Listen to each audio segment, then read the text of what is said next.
Hi guys and welcome again. Today I'm going to show you how to make this very quick and very easy puff pastry cones filled with custard and mascarpone cream. Stay tuned and see how they're done. To make the puff pastry cones we will need puff pastry. I go for the ready-made. Just when you buy the puff pastry, make sure it is a good quality one. Go always for the all butter puff pastry. This is more like really dessert kind of puff pastry instead of just your dinner one. So just one sheet of ready rolled puff pastry. We will also need olive oil and the forms, the cone forms. If you don't have the ready-made, you can always make one from just a piece of carton with some aluminum foil on top of it. I used to use those as well and they were working really well. And of course some form with a parchment paper on top so we can bake the cones. In order to make the puff pastry cones, we need to cut the puff pastry into small rectangles, more or less this thickness. It's like 2 to 3 centimeters thick.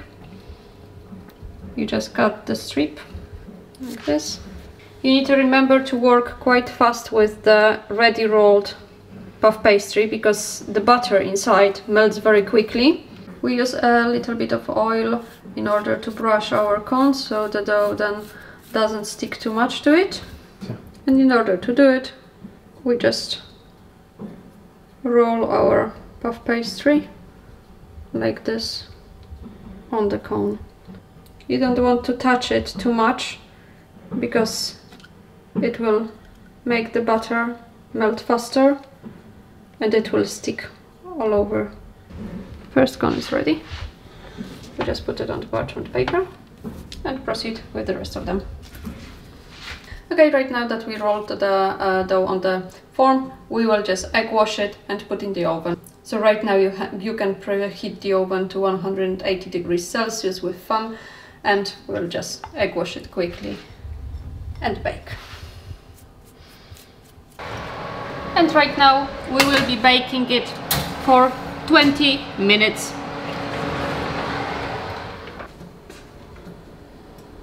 While the corns are baking, we can prepare the filling. In order to do that, we will need milk, egg yolk, sugar, mascarpone cheese, bit of vanilla extract or vanilla paste, and corn flour. We put our pan on a low heat, medium let's say heat, because it needs to boil the milk. We put the milk inside, a bit of vanilla and sugar. And we just mix it and bring it almost to the boil. We don't want it to boil, but we want it to be very hot.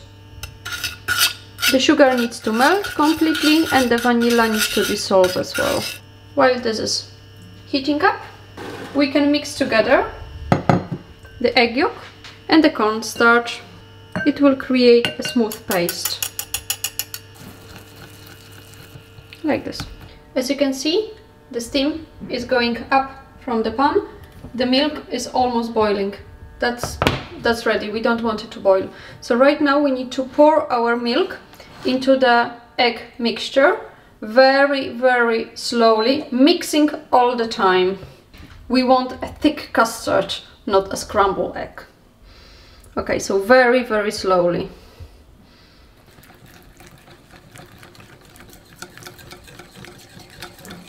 And right now we can add it quicker because it is easier to mix.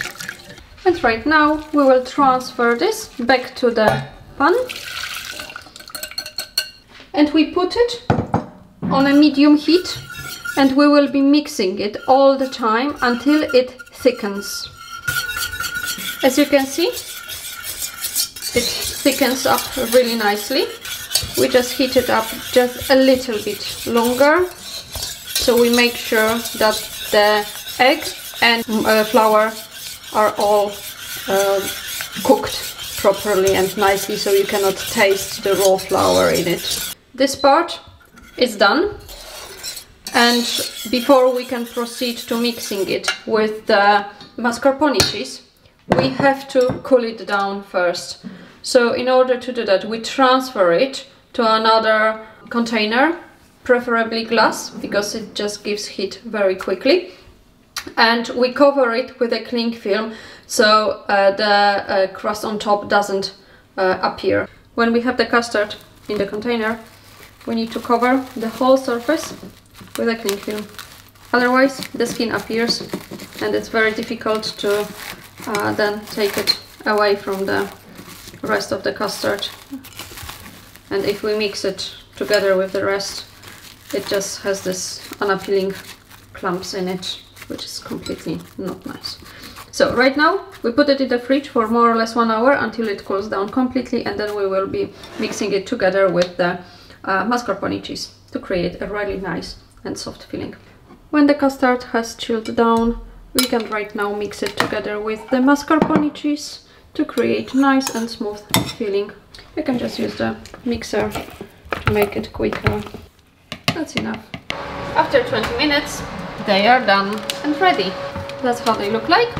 And right now we need to wait until they cool down a little bit before we can remove the form. Otherwise it's just basically boiling hot right now.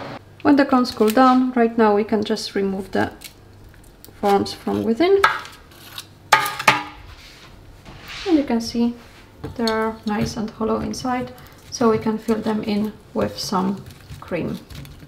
Okay, I have my filling in the piping bag, and right now I will just fill them.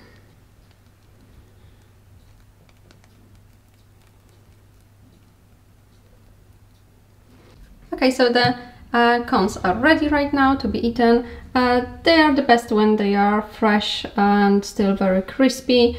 I hope you enjoy them and see you next time. Thank you!